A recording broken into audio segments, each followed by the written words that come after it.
Vanessa Ardouin, directrice d'EHPAD. Je suis d'initiation infirmière.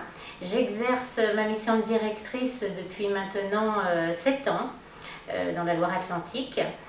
Directrice depuis 3 ans sur la résidence La Suzet à Trans-sur-Erdre et les Fontenelles à Saint-Vincent-des-Landes.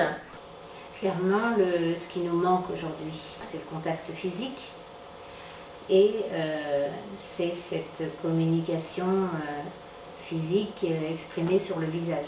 Je me mets à la place effectivement des enfants qui ont 3-4 ans aujourd'hui. Si effectivement un jour le masque ne tombe pas, ce sont des enfants qui vont voir que des gens masqués et ne verront pas de sourire. On pourrait supposer qu'à l'avenir, ces gens-là sont très stoïques et ne sauront pas sourire. On sait combien l'expression du visage influe sur les équilibres sociaux.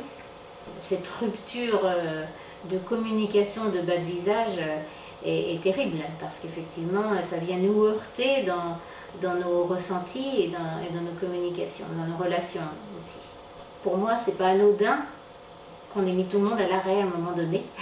Je pense que ce monde où tout va vite, où la nature humaine est pressée, ça a du bon aussi à un moment donné de se poser, de laisser l'imaginaire là où l'information nous écroule chaque jour, de se poser à une réflexion plus philosophique aussi, où chacun a dû à un moment donné être face à ses propres interrogations et d'essayer d'y répondre individuellement plutôt que d'y répondre collectivement. On revient à ses propres racines finalement.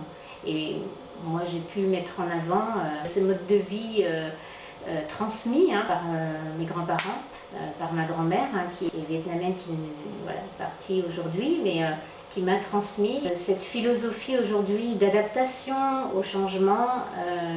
Oui, je sais d'où il vient de là.